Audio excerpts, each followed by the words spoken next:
नमस्कार। हमारे चैनल हिंदी कहानियाँ और धर्म में आपका स्वागत है। आज हम आपको सुनाएंगे संकटा माता व्रत कथा। एक बुढ़िया थी।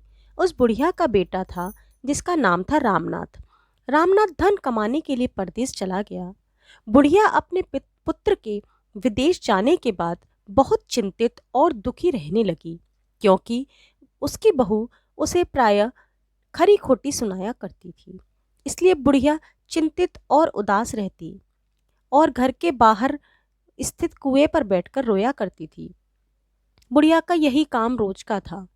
एक दिन कुएं में से दिए की माँ नामक एक स्त्री निकली और उसने बुढ़िया से पूछा, बूढ़ी माँ, तुम इस तरह बैठकर क्यों रोती हो? तुम्हें किसी बात का कष्ट है तो तुम मुझे अपना दुख सुनाओ, मैं तुम्हारा दुख दूर करने का प्रयास करूंगी। बुढ़िया ने उस स्त्री की बात सुनकर कोई भी जवाब नहीं दिया और रोती ही रही। दिए की माँ बार बार एक ही सवाल दोहरा रही थी। वह बुढ़िया इस बात से झुंझला उठी और बुढ़िया ने दिए की माँ से कहा कि तुम मुझसे बार बार ऐसा क्यों पूछ रही हो? तुम क्या सचमुच मेरा दुख जानकर उसे दूर कर दोगी?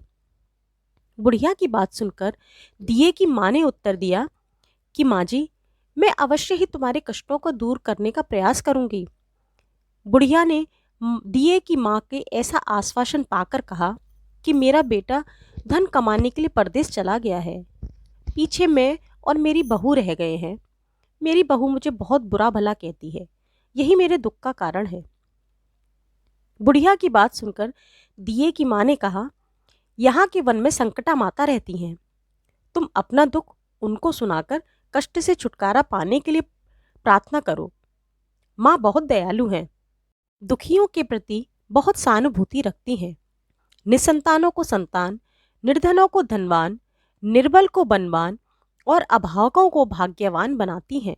उनकी कृपा से सौभाग्यवती स्त्रियों का सौभाग्य भी अचल हो जाता है। कुंवारी कन्याओं को अपने इच्छित वर की प्राप्ति होती है। रोगी अपने रोग से मुक्त हो जाते हैं। इसके अलावा किसी भी व्यक्ति की जो भी मनोकामना हो वह सभी को पूरा करती हैं। इसमें कोई भी संदेह नहीं है। दिए की माँ से ऐसी विलक्षण बात को सुनकर बुढ़िया संकटा माता के पास गई और उनके चरणों में गिरकर विलाप करने लगी। उसके रोने धोने और विलाप को सुनकर संकटा माँ ने उससे पूछा, हे माँ, बुढ़िया माँ, तुम किस कारण इतने दुख के बार बार रोती रहती हो? बुढ़िया ने कहा, हे माता, आप तो सब कुछ जानती हो, आपसे तो कुछ भी छिपा नहीं है। आप मेरे दुख को दूर करने का आश्वासन दें तो मैं अपनी दुखी कहानी आपको सुनाऊं। बूढ़ी माँ की बात सुनकर संकटा माता ने कहा कि पहले तुम मुझे अपना दुख बताओ। दुखियों के दुख को दूर करना ही मेरा काम है। संकटा माता के ऐसा कहने पर बुढ़िया ने कहा, हे माता, मेरा लड़का परदेश चला गया है। उसके घर में ना रहने से मेरी बहू मुझे तरह तरह की बातें सुनाया करती हैं। उसकी बातें मुझसे सहन नहीं होती और वह मुझे बहुत परेशान भी करती है। इसी कारण परेशान होकर मैं बार बार रोया करती हूँ और अपने बेटे को भी याद करती हूँ। बुढ़िया की इस दर्द भरी कहानी को सुनकर संकटा माता ने कहा, तुम घर जाकर मेरे लिए मनौती मांगकर मेरी पूजा करो। इससे तुम्हारा लड़का सकुशल घर वापस आ जाएगा। मेरी पूजा के दिन सुहागन स्त्रियों को आमंत्रित करके उन्हें भोजन कराना। ऐसा करने से तुम्हारा लड़का अवश्य ही तुम्हारे पास आ जाएगा। संकटा माता के कहे अनुसार उस बुढ़िया ने मनौती मांगकर पूजा की और सुहागन स्त्रियों को भोजन के लिए आमंत्रित किया। परंतु एक बहुत ही विचित्र बात हुई कि जब बुढ़िया ने स्त्रियों के लिए लड्डू बनाने शुरू किए तो उससे 7 की जगह 8 लड्डू बन गए। इस बात से बुढ़िया बहुत ही असमंजस में पड़ गई कि ऐसा होने का क्या कारण है। कहीं मुझसे गिनने में तो कोई गलती नहीं हो रही है, अथवा अपने आप ही लड्डू बन जाने का कोई अन्य कारण हो। उसी समय संकटा माता एक वृद्ध स्त्री के रूप में बुढ़िया के सामने प्रकट हुई और बुढ़िया से पूछा, क्यों बुढ़िया, आज कोई उत्सव है क्या? यह सुनकर बुढ़िया बोली कि माँ, आज मैंने संकटा माता की पूजा की है और सुहागन स्त्रियों को भोजन के लिए आमंत्रित किया है, किंतु जब गिनकर 7 लड्डू बनाती हूँ तो वे लड्डू अपने आप ही 8 बन जाते हैं। मैं इसी बात से चिंता में पड़ गई हूँ। बुढ़िया की बात सुनकर संकटा माता ने कहा, तुमने किसी बुढ़िया को भी आमंत्रित किया है? बुढ़िया कहने लगी, नहीं नहीं, मैंने ऐसा नहीं किया, परंतु तुम कौन हो? संकटा माता ने कहा, मैं बुढ़िया हूँ, मुझे ही आमंत्रित कर लो। ऐसा सुनकर बुढ़िया ने उस बुढ़िया रूपी धारी संकटा माता को भोजन के लिए आमंत्रित कर लिया। इसके बाद बुढ़िया ने घर पर सभी आमंत्रित सुहागनें आ पहुंची और सबको लड्डू और अन्य मिठाई आदि का भोजन कराया। इससे संकटा माता उस बुढ़िया पर प्रसन्न हुई और माता की कृपा से उस बुढ़िया के बेटे के मन में अपनी माता और पत्नी से मिलने की इच्छा उत्पन्न हुई और वह अपने घर के लिए चल दिया। कुछ दिन बीतने के बाद जब बुढ़िया संकटा माता की पूजा कर सुहागनों को भोजन करा रही थी कि किसी ने उसके लड़के के आने की सूचना दी, लेकिन बुढ़िया अपने काम में लगी रही। उसने कहा, लड़के को बैठने दो, मैं सुहागनों को जिमाकर अभी आती हूँ।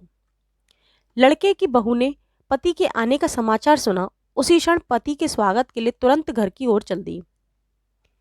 लड़के ने अपनी पत्नी को देखकर मन में सोचा कि मेरी स्त्री मेरे प्रति कितना प्रेम रखती है, जो खबर पाते ही मुझसे मिलने आ गई। परंतु मेरी माँ को मुझ पर जरा भी स्नेह नहीं है, मेरे आने की खबर पाकर भी मेरे से मिलने नहीं आई।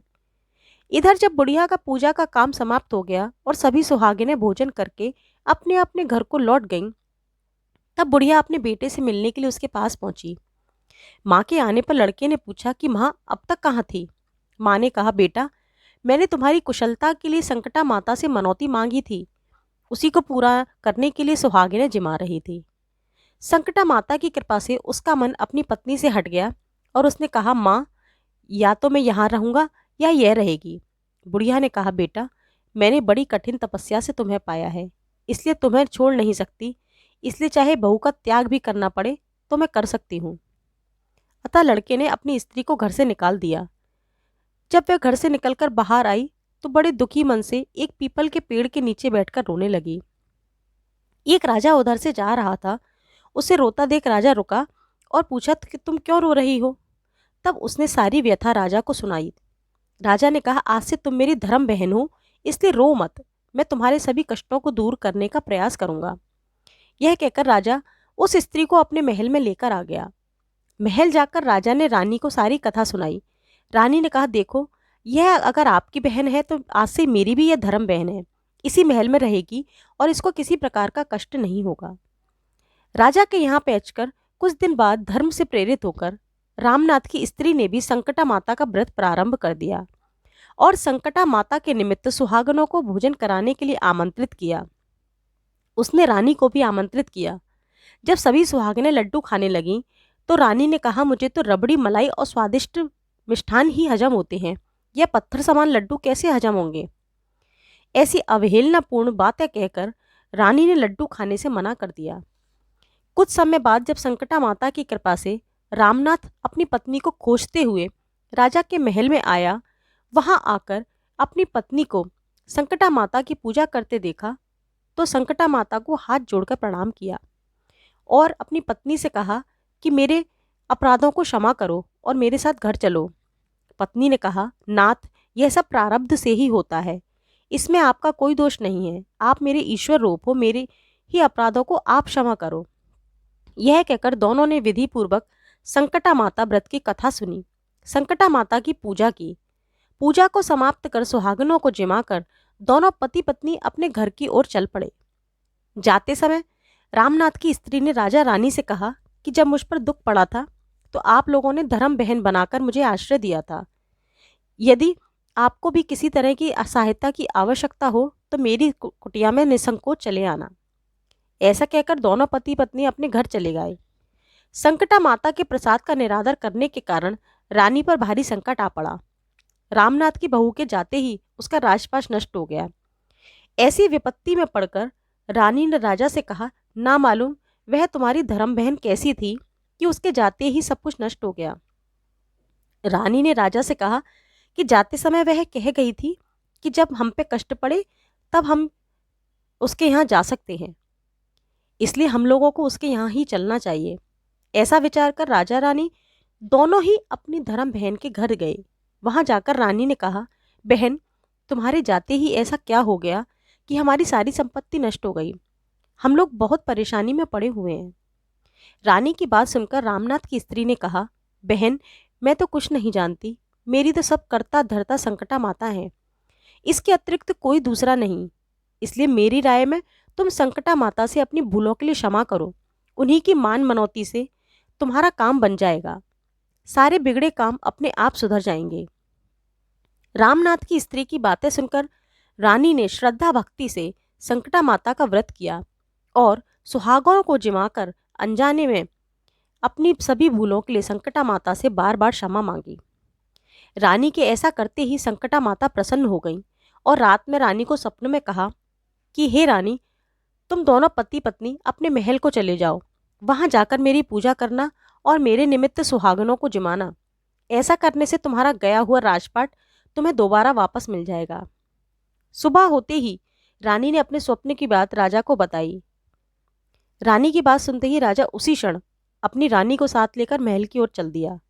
महल में आने के बाद राजा रानी ने माता संकटा के कहे अनुसार पूर्ण भक्ति भाव से माता संकटा की पूजा की और सुहागनों को भोजन कराया। ऐसा करने से उनका बिगड़ा हुआ समय सुधर गया और सारा राजपाट उन्हें वापस मिल गया और पहले की तरह राज्य को भोगने लगे। बोलो संकटा मैया की जय। इस प्रकार से संकटा रानी व्रत कथा समाप्त होती है। हे संकटा माता, जैसे आपने बुढ़िया, उसकी बहू और रानी और राजा पर कृपा करी, ऐसे ही आपकी कथा सुनने वाले और आपका व्रत करने वाले सभी की मनोकामनाएं पूर्ण करना। जय माँ संकटा। हमारी इसी प्रकार की कहानियों के लिए हमारे चैनल को लाइक, शेयर और सब्सक्राइब अवश्य करें। धन्यवाद।